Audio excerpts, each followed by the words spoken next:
Programa Conversas por Kelvin Margonar. Inscreva-se no canal. É um absurdo. E até já entra num ponto que é um dos temas que eu tinha separado para falar, que é a ascensão de grupos machistas aí nesses últimos tempos aí de internet que reforçam esse tipo de fala, esse tipo de culpa que a mulher tem e esse tipo de inferioridade que a mulher tem que ser colocada como se ela fosse um ser inferior, uma pessoa inferior diante ali da sociedade. Então você vê os grupos aí, os Red Pills, a machosfera, que fala que mulher tem que beber um determinado tipo de bebida e tem que tratar o homem como um modo ali que ele deve ser tratado porque ele é homem e ela é mulher.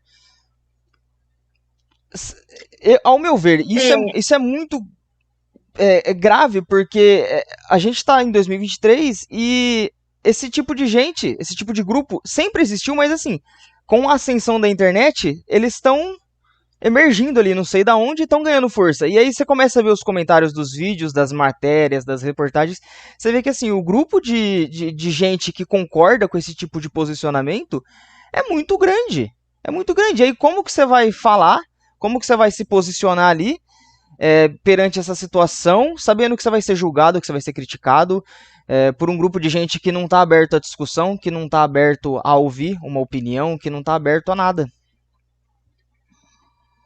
sim, um caso que ficou famoso, né, pelo menos o que mais apareceu nas redes sociais aqui para mim, foi o cara da bebida vermelha. Eu achei interessante que a própria empresa da bebida vermelha fez questão Oh, gato. de fazer uma nota que dizia que eles não tinham nada a ver com o cara. Né? Então, nem a empresa da bebida vermelha quis ser vinculada ao cara da bebida vermelha. Isso eu achei bem interessante. Né? Mas nos evidenciou o quanto esses grupos têm tido atenção. Né?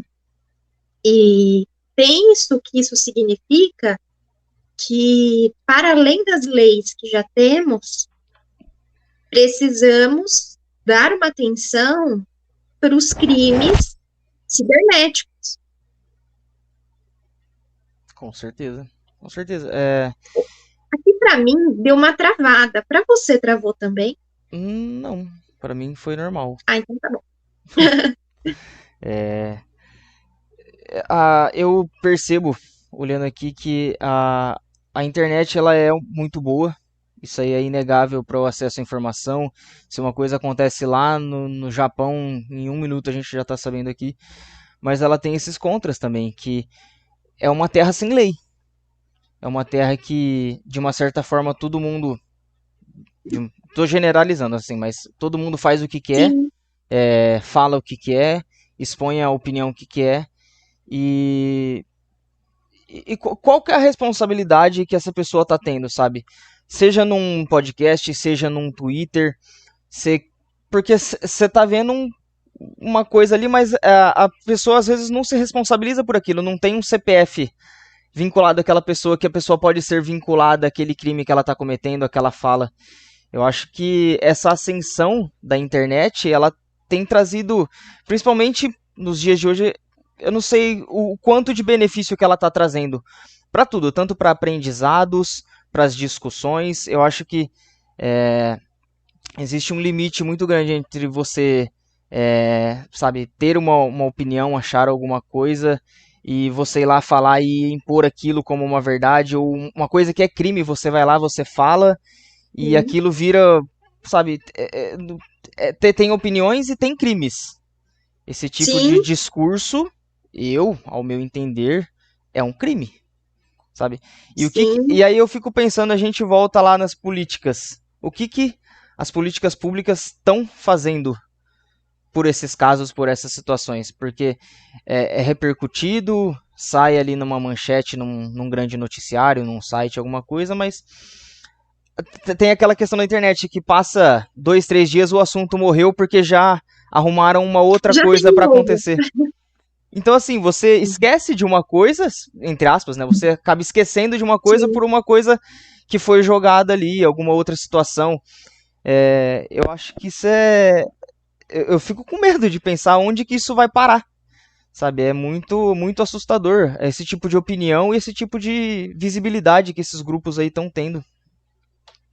Sim, não dá para esquecer que esses casos são os que nós estamos tendo acesso, né? Existem os fóruns que a gente sabe que, inclusive, muitos crimes já foram combinados, incentivados, né? Casos como do próprio, eu não me lembro o nome, mas foi o atirador que entrou em Realengo. Depois encontraram, Uhum.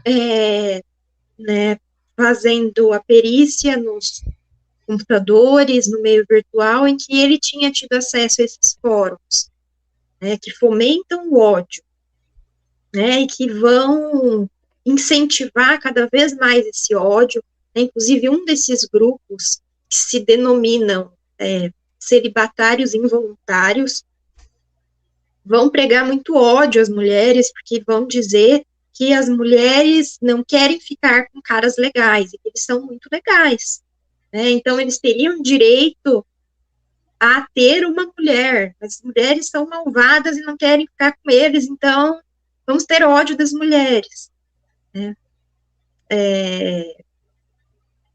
Me parece algo patológico mesmo, né? Algo que a gente tem que dar atenção tanto no âmbito de segurança pública quanto no âmbito de saúde pública.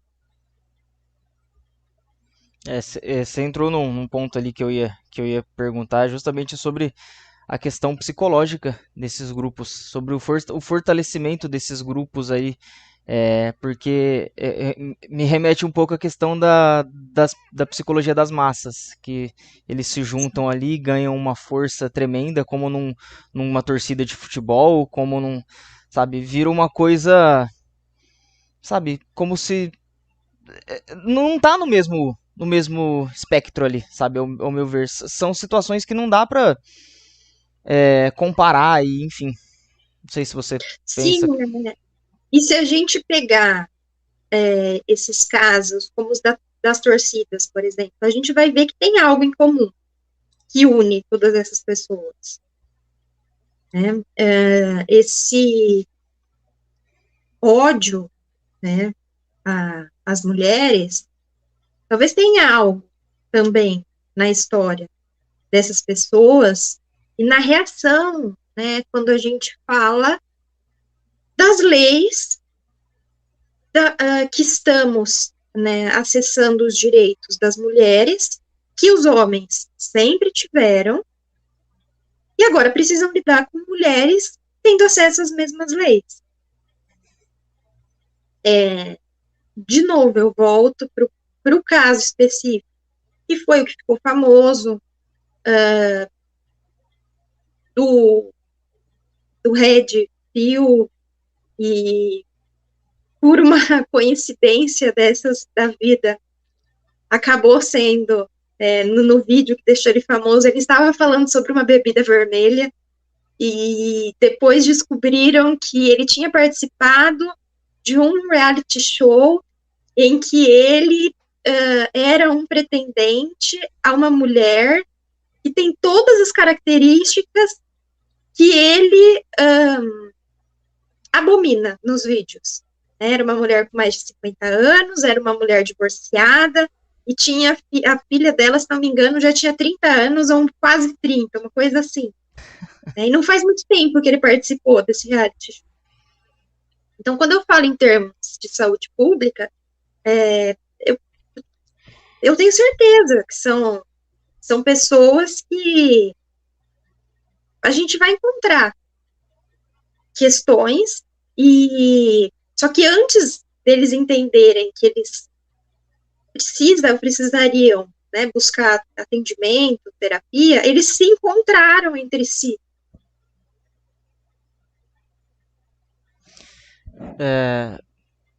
Você acha, vendo aí na sua experiência, que As políticas públicas que nós temos hoje, acho que você já falou um pouquinho, mas focando mais especificamente, você acha que as políticas públicas que temos hoje, elas são eficazes para combater e que isso pode mudar em algum momento? Eu penso que a gente vai ter, enquanto sociedade, que investir um pouco mais no âmbito virtual, né? E quando eu digo isso, eu digo inclusive em termos de segurança pública, de identificar fóruns, chats, conteúdos que tenham esse incentivo ao ódio. Entendi. E tanto no âmbito de identificar para que haja a punição no sentido de diminuir a frequência desses conteúdos, quanto de prevenção, né? Como foi feita uma época em que se falou muito sobre o comportamento de fumar, que se falou muito sobre os malefícios do cigarro, né? Então, tanto no âmbito da punição, quanto no âmbito da prevenção. Assista o episódio completo clicando no card ou no primeiro link da descrição.